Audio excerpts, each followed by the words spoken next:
माटी और मानुष की बात टीएमसी कहती थी। मां के साथ उनका व्यवहार कल देश की संसद में सबने देखा, पूरे देश पूरी दुनिया ने देखा है। बांग्लादेशी घुसपैठियों की पैरोकारी करते हैं और मुसलमानों का नाम मतदाता सूची में चढ़े और उनका हक, इन गरीबों के हक पर डकैती डाल सके, इसकी पैरोकारी टीएमसी की सरकार बंगाल के अंदर करती है। ये वही लोग हैं, याद करिए, ये लोग आधी आबादी को उसका हक नहीं देना चाहते।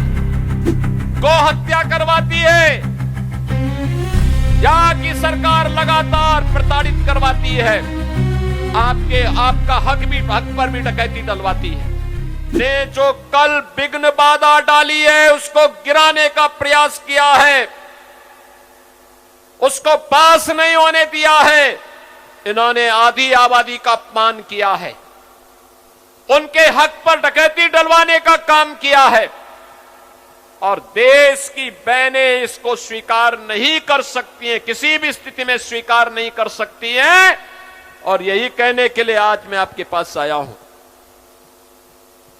मां, माटी और मानुष की बात टीएमसी कहती थी। मां के साथ उनका व्यवहार कल देश की संसद में सबने देखा, पूरे देश पूरी दुनिया ने देखा है।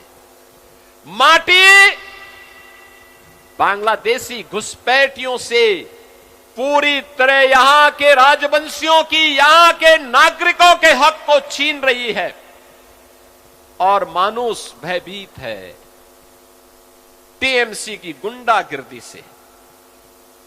नौजवान के सामने पहचान का संकट है। अन्नदाता किसान पूरी तरह पलायन करने के लिए मजबूर है, उसको उसकी उपज का दाम नहीं मिलता है। बंगाल में टीएमसी के 15 वर्ष के कार्यकाल में 7,000 से अधिक बड़े कारखाने बंद हुए हैं। 30 लाख नौजवान बेरोजगार हुए हैं। विकास के खारे टप पड़े हैं। मोदी जी के द्वारा जो पैसा भेजा जाता है वह पैसा यहां के गरीबों में नहीं दिया जाता है, यहां के ट्राइबल के बीच में नहीं दिया जाता है, यहां के अनुसूचित जाति जनजाति के नागरिकों तक पहुंचने में नहीं पहुंचता है। ये पैसा टीएमसी के गुंडे खा जाते हैं या बांग्लादेशी घुसपैठिए खा करके, इनकी मदद से खा करके आपके हकों पर डकैती डालने का काम कर रहे हैं।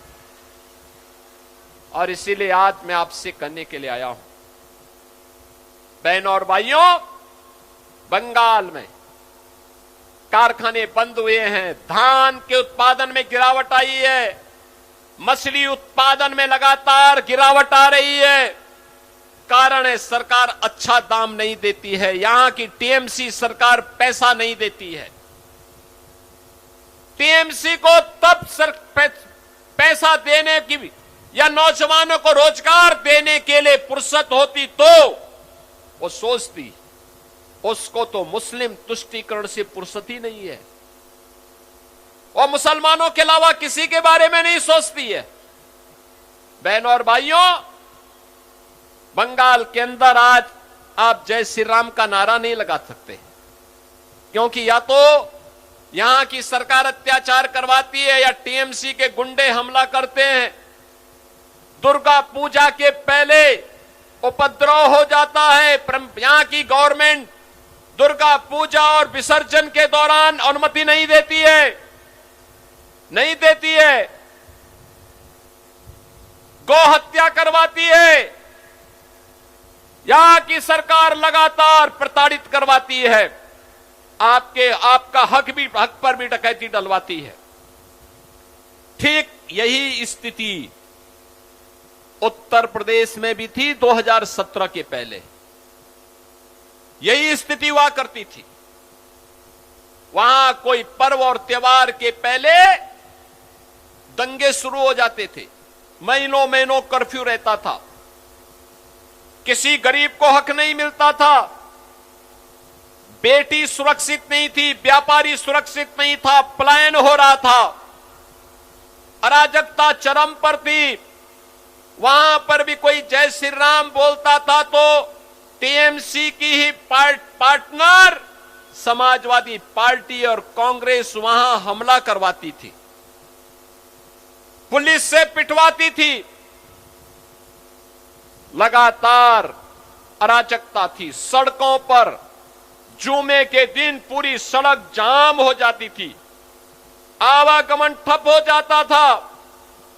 सुबह 5 बजे से लेकर के मस्जिदों की आवाज से लोग परेशान रहते थे। बहनों और भाइयों, आज उत्तर प्रदेश में डबल इंजन की सरकार है, मोदी जी के नेतृत्व में डबल इंजन सरकार। नो दंगा, नो कर्फ्यू, नो दंगा, यूपी में है सब चंगा। अब कर्फ्यू नहीं है, दंगा नहीं है, माफिया मुक्त, गुंडा मुक्त यूपी है। और कोई माफिया और कोई दंगाई कभी दिखता है तो यूपी का बुलडोजर उसकी हड्डी पसली को तोड़ करके एक्सप्रेसवे बना देता है, एक्सप्रेसवे प्रदेश बना देता है उसको। जितने माफिया हैं, इन माफिया की संपत्ति को हमने कब्जे में लेकर के वहां के गरीबों के आवास बना दिए हैं।